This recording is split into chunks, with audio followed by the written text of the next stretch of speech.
Hi everyone, and welcome to Nursing 641. My name is Dr. Jessica Nelson, and I'll be your faculty member for this term. So I just wanted to take a few minutes to introduce myself and kind of go over course expectations and what you're going to be doing this semester. So if you haven't had a chance yet, both your course syllabus and your course calendar have been posted under the content tab.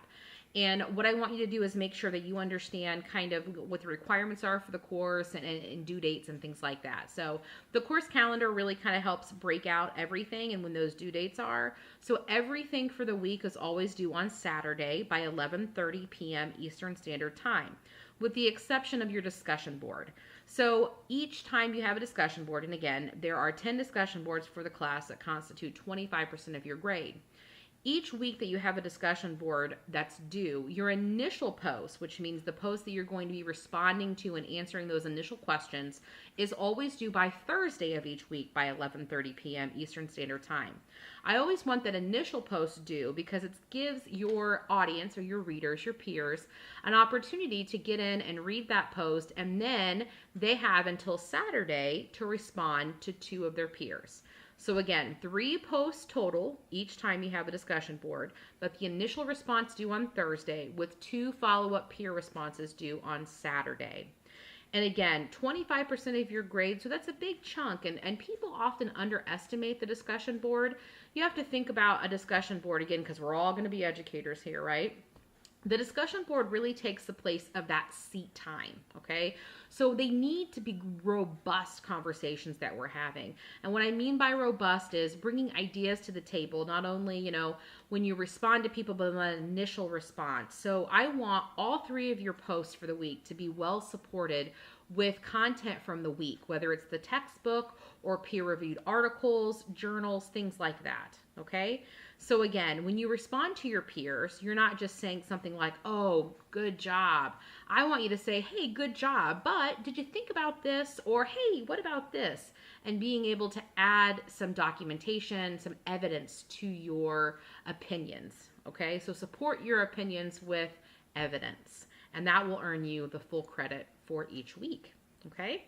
The second part of the course, or the second requirement, is actually what we call the philosophy paper. And what I'm going to have you do, and this is actually fairly early in the semester, is, really it's a paper based on your philosophy and telling me a little bit about it. If you haven't checked it out, during that week in that module, everything has a rubric associated with it, okay? And so you want to make sure you look at the rubric ahead of time because it's exactly what I use to grade. Your third component of this semester is what's called a career trajectory map, and that's actually just mapping out your career for the next 1 year, 5 years, and 10 years. So whether you're going to be an educator in healthcare or you're going to be an educator within academe, I want you to actually branch out and think about what your future is going to look like. And then the fourth requirement for the class is actually a transition paper.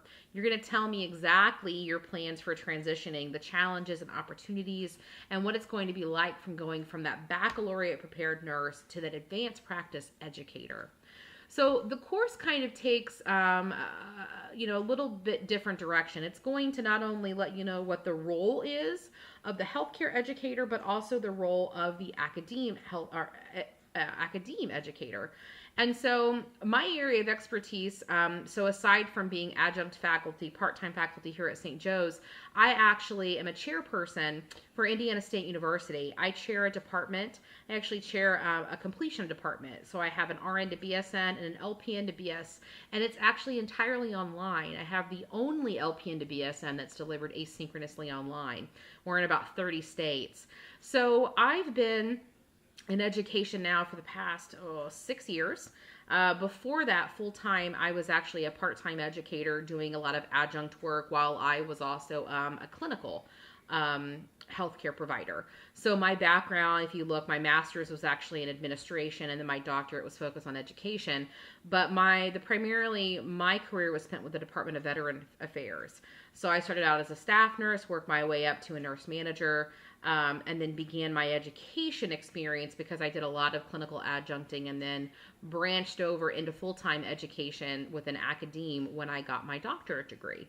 So it's kind of weird. My doctorate's actually a DNP, Whereas you see a lot of educators kind of going PhD now because it's research focused, but I always wanted to be clinical. So I always had my foot kind of in two doors. I always had it in education as far as the healthcare setting goes, clinical practice, and then also I loved higher education.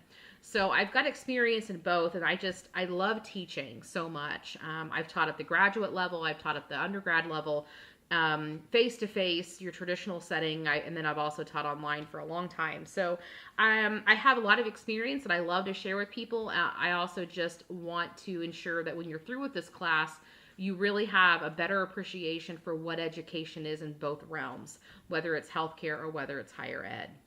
We're going to talk about a lot of different things in education.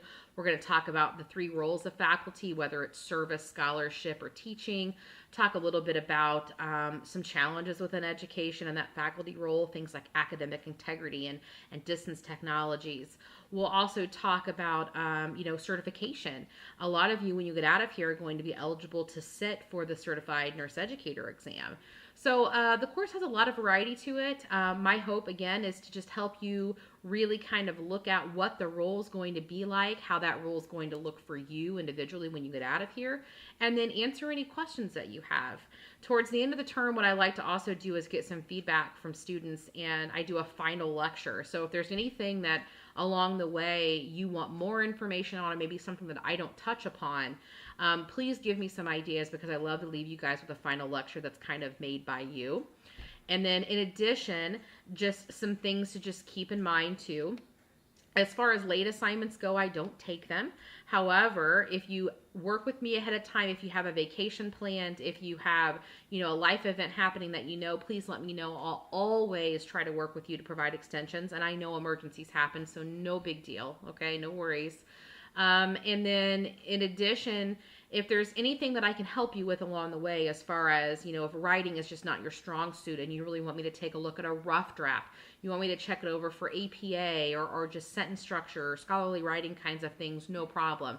If you can get me those materials ahead of time, I'm always willing to say, hey, you know what? Yep, you're right on track. That looks good. Or, hey, go back, check your reference page, check your in-text citations, things like that. Okay? So, welcome to the class. I'm really excited to have you and looking forward to sharing all the information and wealth of knowledge that I have, and also learning probably a great deal from you along the way, because each and every one of you have a great deal of knowledge as practicing RNs, and now you just get to flip that into your master's degree, which is really cool. So again, welcome to the class, and let's get started. Bye.